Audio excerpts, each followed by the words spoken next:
Let's do it. Today we have Adriana Bento from the USA, our very good friend. How are you, Dri?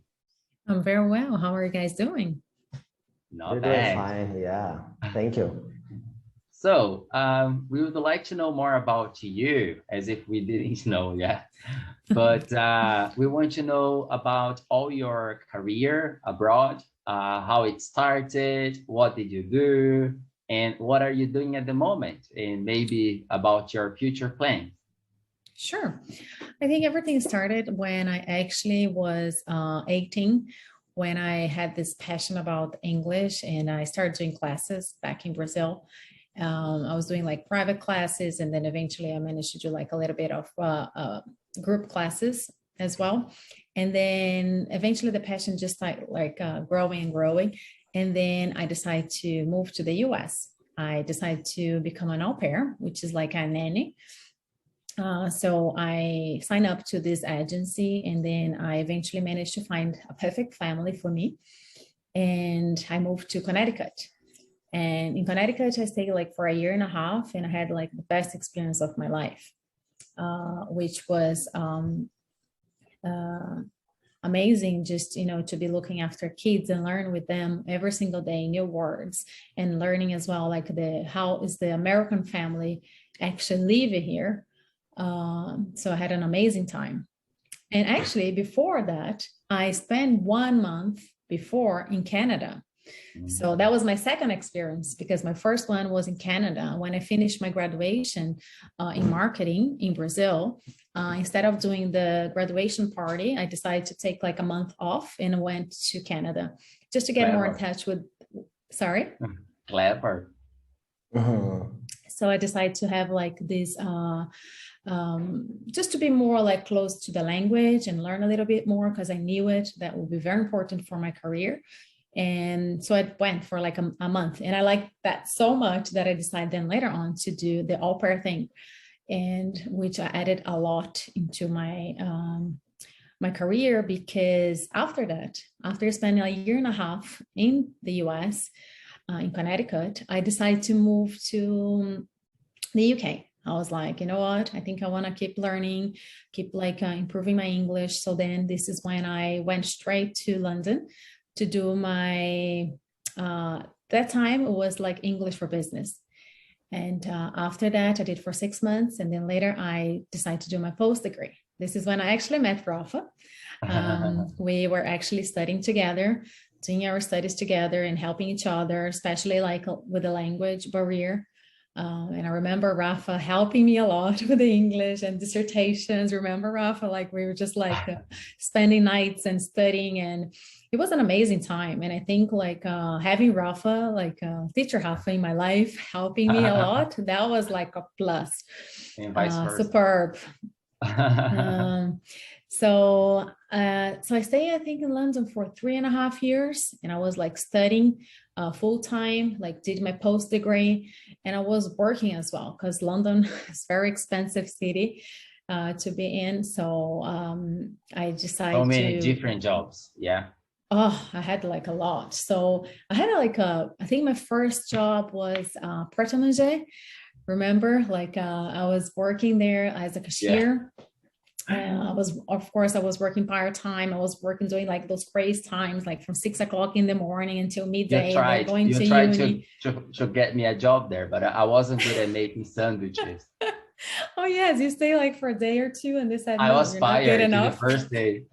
I didn't know any of that. Yes. I managed to get a job for him. He went to the interview with Alex. With Alex, I remember the HR guy, and then Rafa didn't make it. That was making sandwiches is not for me. Well, even for me, it wasn't for me, because I wasn't the cashier. I was just selling the products. Yeah. I was just like the welcome girl there. Yeah. I miss the coffee. The coffee was amazing. Right. So so then I stayed there. I think I stayed there for like 6 months or so, and after that I managed to get a job in Importer Money, which was like in one of like the at Harrods. Fancy. No, that one was actually in Brompton Road, which is next to Harrods. All right. So that was first. So I got her money. Of course, it was a clinic that I used to visit you at Harrods. Exactly. And then later on, I managed to get a job at clinic in Harrods in the Whitehall. So and I used to get lots of samples. Look at my skin. Thanks to Dream. Right. So that was an amazing experience as well, because it's a totally different world. And I remember like seeing all those Arabic people coming to Harrods to shop with the security guards. And I'm just like, where are those people coming from? You know?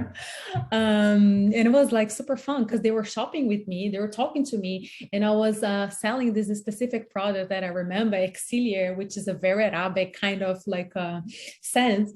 And all the security guys looking at me at each corner because I was talking to them.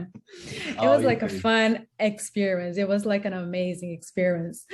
And that after that, I think it was like, I stayed there for 3.5 years. And after that, I remember Caio was already our friend in Dubai. And then this is when you, Rafa, was telling, let's go to Dubai. And I'm like, Dubai, where is Dubai? We didn't even know like where Dubai was. And anyway, and I decided to kind of like, let's see, maybe one day.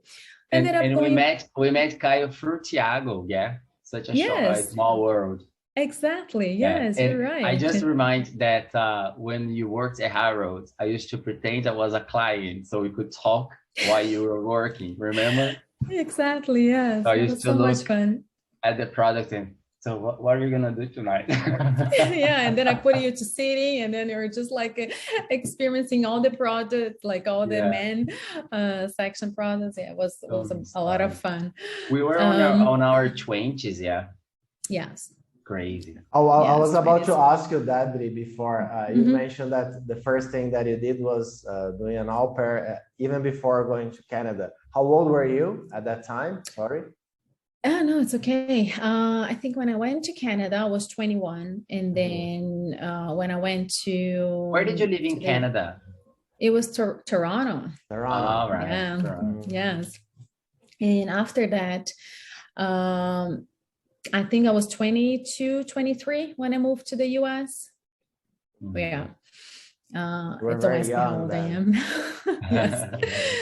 So anyways, then after Harrods, you came back to Brazil, didn't you? After London, I went back to Brazil, and I stayed in Brazil for a year. And this is when Rafa was telling me again, let's go to Dubai. Why not come to Dubai?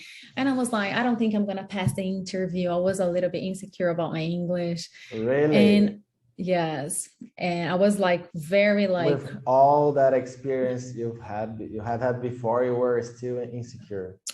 I was a little bit insecure. And then eventually I'm like, you know what, let me try. So I tried the interview back in Sao Paulo, and I was already working. I was working for this international company, and I went for the interview just like to see how it looks like. And eventually I did not pass for Emirates interview. At first, yeah. Yeah, at first I did not pass. And then later on, they called me again, I think 6 months later, asking me to do it again, the open day, which is the first step of the process. And I'm like, I don't think I should go. Rafa was telling me that day, I remember clearly that Rafa was telling me, Emirates is opening again. You should try. And it was the same day that I received the email. And I'm like, you know what? I'm going to try. My parents was telling me like, Dre, we're going to take you to Sao Paulo. Don't worry. Go, try. I have nothing to lose. And then I decided to go. So I went, and then I passed. And then I remember closing my life within like a month. I like resigned from my job, closed everything, and just moved to Dubai. And I was like, let's just see, And I went to Dubai, and I'm like, I'll stay like perhaps like just for one contract. One contract, it means like 3 years. And then I'll see how it goes. And I ended up staying for 10 years.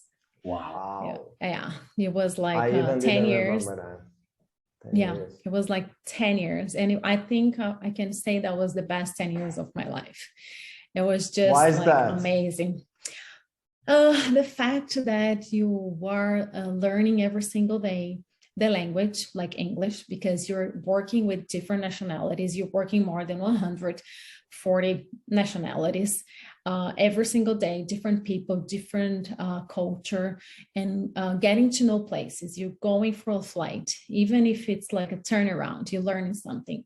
And then if you're doing a layover, you're going for this layover, and then you're going to explore. You're going to see what the world has to offer. And the fact that every day was unusual, was different than the other, that keeps me alive big time. So it was amazing. And the amount of things that you learn with the culture, with people, is something that you're gonna take for life. And that's what I love the most. But I decided to actually resign for Emirates because I knew sooner or later I would have to, to have more like a stable life in a place, in a country that, that I can just like have my roots. And then I got the opportunity to have this job at this law firm, which is like a global mobility company that will help people to move like globally, like whatever they want to go. Our company help you with that, with the visa. So at the moment now I am in the US. I'm living in Alexandria in Virginia, and I've been here for the past 6 months. And I've been working with this company for 1 year and 4 months, more or less. And yes, and it's amazing to be able to help people that wants to move abroad, and how important the language also is, to move to another country, and to help you to get a job, to help you to communicate it. That's like very important. So I always tell people, like, do you want to move to some country? You start learning English right away. Because that's like what makes a difference. Totally, it makes your experience very well, doesn't it? It goes absolutely. Totally, Absolutely. So you have been in their shoes, and you know exactly. how to help them. And exactly. I know you just said it, but how important was English in all this? It was the main point. It was the main thing. And even though like nowadays, I know that I'm still learning English, and but that's the beauty, you're learning every single day. And it is important for us to do our part as students and do our daily exercise and try to not be connected with the Brazilian community, to be out, to explore, meet people different, like from your own community, and just, put yourself out there, challenge yourself, because I know it's easier to be in our own community and speak our own language. But if you do not take the advantage of being in another country and learn the language, what's the point? So for me, like I take this as a blessing. And even though like now I'm here and I'm still learning English every single day, now I decide that I'm going to take Spanish class because there's a lot of Spanish people here and I'm learning Spanish now. So it is important to learn the language. Absolutely. If you want to communicate, if you want to get in touch with the community, if you want to be part of it, you definitely need to speak the language. It opens doors, doesn't it? Absolutely. Opens a lot of doors. If you want to have a job. Because you're anything. not seen as a foreigner, you're seen like one of them. Yeah. Exactly. And in this sense, I think you've always done this job very, very well, because you've always had friends, right? Foreigner friends. Always. Whenever you were, so I remember that you had many friends from different places, different countries, and that helps a lot, right? I think that's one of the main points, because just like you were saying, you have been practicing English throughout all these years, and still you say, I think we need to keep learning it every day. And I think the best way is through the communication, right? That you have had with all these people, including now in America, that Probably you have some American friends. So I think that's also very, very, very important. It is very important to put yourself out there and just, you know, make this uncomfortable situation to be part of your everyday. You know, this is how you learn. I mean, that's an amazing opportunity. You know, for instance, I'm a little bit like upset that I haven't learned any Arabic. You know, I spent 10 years in Dubai and I should have. But, you know, I do feel words. It is a very hard language to learn. And then because everyone speaks English, you just like, you know what, let me just keep improving my English instead. And what advice would you give for people who want to live abroad, or tips just to learning English and or how to excel and, you know, get there? I started learning English today. I think that's the main thing, because we always put this thing like, you know, when I have time, when I have money. No, just start it now, because we, of course, sometimes we don't feel like, but if you just make as a routine, as you take shower, brush your teeth, it's the same. You just have your twice a week English class and that's it. It's going to become part of your daily routine. And then, you know, just watch movies in English, listen to music, put some subtitles. This is like how I actually manage, and I still do nowadays, to keep like improving, you know, to keep like going with my English. And because of course I want to learn even more.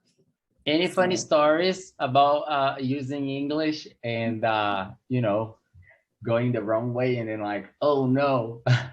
That's no, tell me your story. No, I have already told mine. I want to know yours. I mean, I don't recall. I do recall any of mine. All right.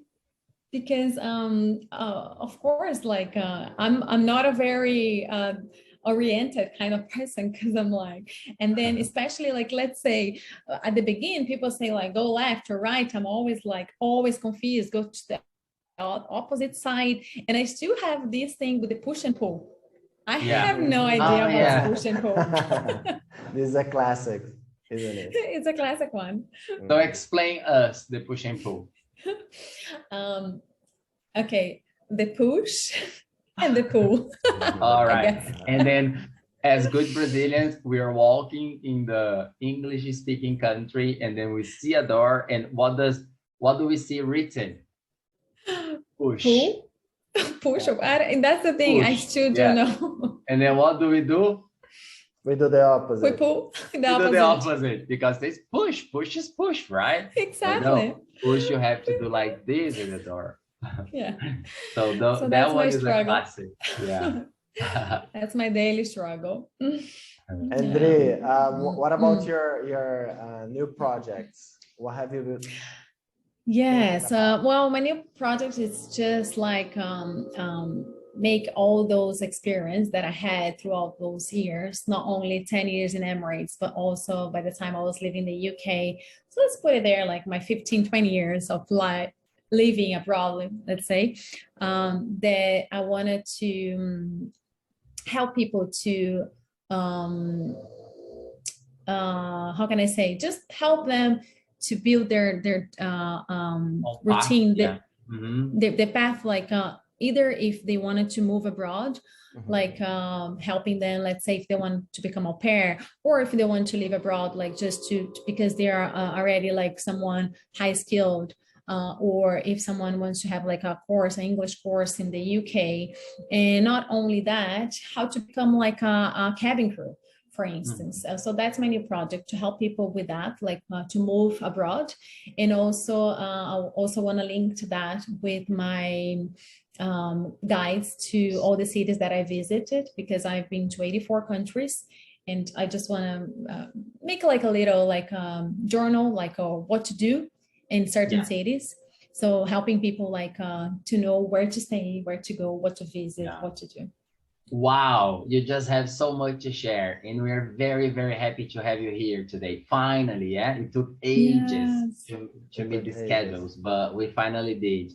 Dri, thank you very, very much, Thank you so for much being here with us and sharing with us your experience. You are very good friend of ours, and we look forward to finally seeing you in person again someday. Yes, because I miss likewise. you. I know. Thank you so much, guys, for this opportunity, and I wish you guys all the best as well with the breakout. Thank you you very much. Thank you. Bye bye. Bye bye. Bye.